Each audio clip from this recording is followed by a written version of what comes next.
Hello, welcome back to Tea Time in Paris. Today's video will be about Chanel's 24A Métiers collection, which hit the stores in late May or early June, depending on where in the world you are. So it's been a while since I've done a collections highlight video because I just haven't been super inspired by Chanel over the past few seasons. However, the 24A Metiersdart is one that I am quite inspired by, and I think the last one which I liked a lot was the 22A Metiersdart collection from 2 years ago.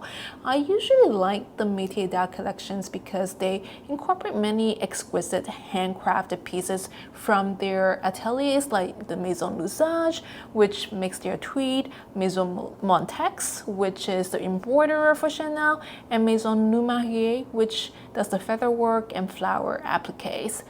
So these pieces are simply works of art. Watching their Metiersdart shows are just so satisfying and awe-inspiring. And I don't mean just the handbags, I actually admire their exquisite ready-to-wear pieces a lot more than handbags. In every season, especially the Metiersdart collections, certain of these really special fabrics from the ateliers do get made into handbags, and those are the ones that I really keep an eye out for. So this season's theme is football in Manchester, and there is also a sub-theme of English-Scottish traditions and the countryside and landscape in England. I'm not a football fan, I'll admit, so even though some of the color themes are admittedly quite striking and quite appealing, I couldn't really care less about the football theme. However, there are some pieces from the sub-theme of the English countryside and landscape that really spoke to me. If you paid any attention at all, you couldn't have missed this exquisite and refreshingly light green tweed piece from this season. It is one of the main tweed pieces that are conceived and hand-woven at Maison Lesage. And there's a sister tweed in the stunning fuchsia and purple tweed, which is also conceived and hand-woven at Maison Lesage. So you may ask, how are these two very different tweeds even remotely related? Well, take a look at this painting. Does it look familiar and remind you of these two jackets? So it turns out the inspiration behind these two tweed fabrics is the English countryside landscape with the wild heather flowers on the hillsides. So in French, they call it le paysage au bruyère.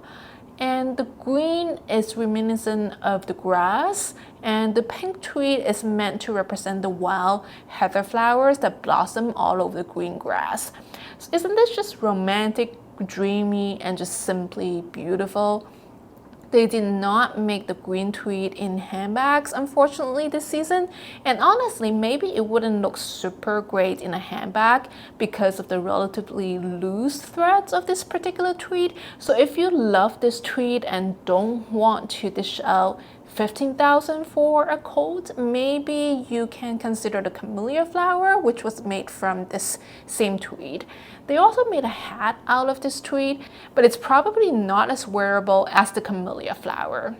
For the pink tweed, they did make it into a handbag this season, which is I think the only tweed handbag this season which was made from a special Lesage tweed. So when they said it's a Lesage tweed, what I gather it meant is that the tweed was conceived specially for Chanel in Maison Lesage, and it's 100% hand-woven at the atelier. So many of the other plain tweeds or some of the fantasy tweeds are just regular machine-woven tweed fabrics. So I always keep an eye out for the Lesage tweed pieces, which for me are more worth the money, if there is such a thing as Chanel these days. And I just love how exquisite, complex, and textured these pieces look. So for the pink tweed, they made it into a classic flap this season in the medium size. I'm not sure if it comes in the small, but it's definitely in the medium. They also made it into a mini rectangular flap and a wallet launching and the mini backpack. So all of them are super cute because this tweed is just simply strikingly beautiful. But I think the mini rectangular is probably the best value because of the price point of the mini flaps compared to the medium classic flap. And also I think for such a loud print, I think the mini is just a more appropriate format and it's a cuter version than the bigger classic flap. So another color theme aside from the Manchester football main theme was the gray toned tweed in the season's ready-to-wear collection. They have a few pieces in dresses and coats in this gray tweed. Now this is not a super special tweed and I don't think it was hand woven or anything. It's just a regular tweed fabric. However, I think these are super wearable pieces that would look great and timeless in any wardrobe. And I thought it was quite funny that the inspiration behind this gray partially came from the gray skies of the region in Northern Europe. If you've lived in Northern Europe like I have, you would know exactly what I mean. They also have this gray color in the classic flap for those of you fans out there who love Chanel gray bags. Though I would say that this gray in this season is a little bit on the darker side compared to other gray tones that Chanel made in some of the previous seasons. So another really stunning bag that I saw online, which I wasn't able to find in stores, was the Nano Shopper Kelly bag in black velvet. Now they also have the Nano Shopper in the houndstooth pattern as well as a few other colors. But for me, the houndstooth this season just didn't do it. Maybe because it's pretty flat and it's not a textured fabric at all, and it's just a little too simplistic. It's like they just printed this pattern and expected people to be all over it just because it's houndstooth. I'm not sure it's really worth buying for me anyways personally. However, the black velvet version of the Nano Shopper is simply gorgeous. I think anything in black velvet, especially when paired with a brushed or aged gold hardware, is just simply irresistible. Though I'm not sure this is necessarily what you might want to buy because velvet is super delicate, and with the Nano Shopper being mainly a crossbody bag, you're going to experience a lot of rubbing on the velvet, and I don't think it's going to hold up super well over time unless you plan to only use it as a top handle. But as an occasional wear bag to admire, it's super gorgeous. I also took a look at one of those new format bags which have a retro opening mechanism. I think these were nicknamed the Doctor bag.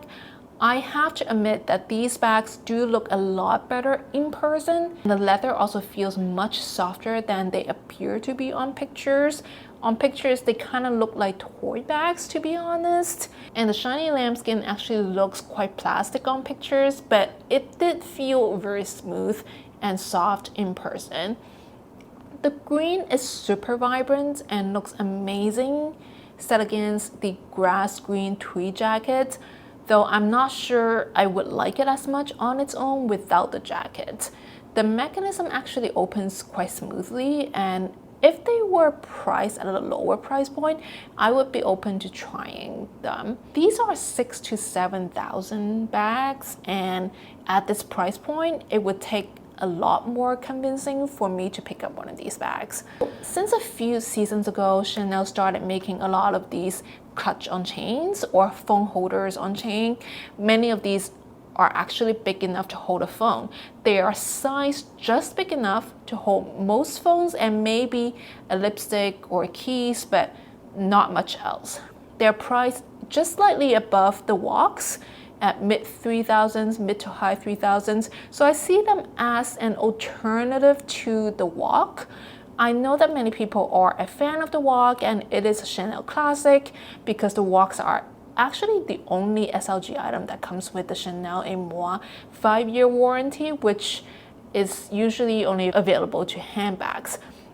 However, if you are a little bit bored of the wok design and you want something that looks slightly more like a bag, but in the miniature version, then these clutch on chains can be a great alternative. They're also great for traveling, throwing into suitcases, or wearing inside jackets in the winter so the bag can stay closer to your body and not protrude out too much like a handbag would. So all the functionalities of a walk, basically.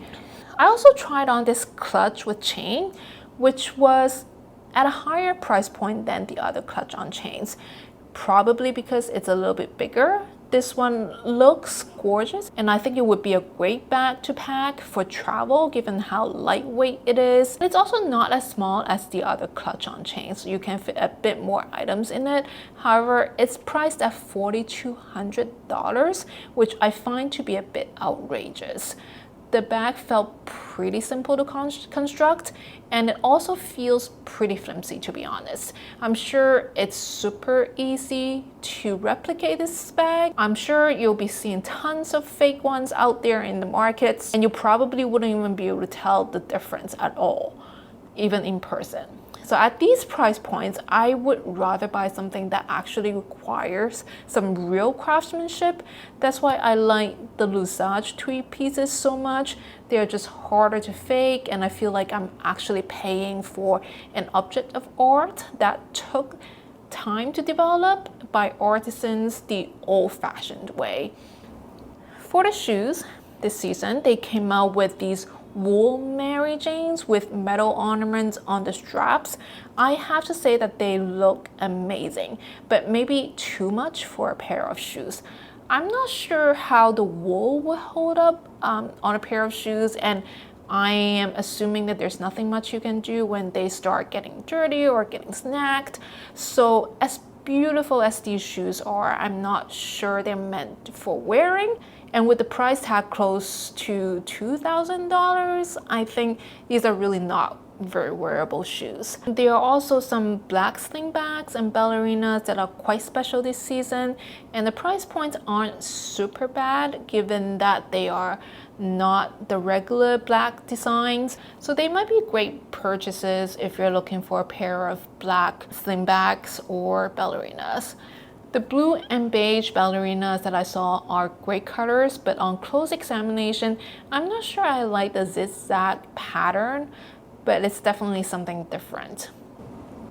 So let me know what you guys think of this year's Métiers d'art collection and which ones are your favorite pieces. You'll find out in the next video which item I picked up from this season. Thank you for watching. Bye now.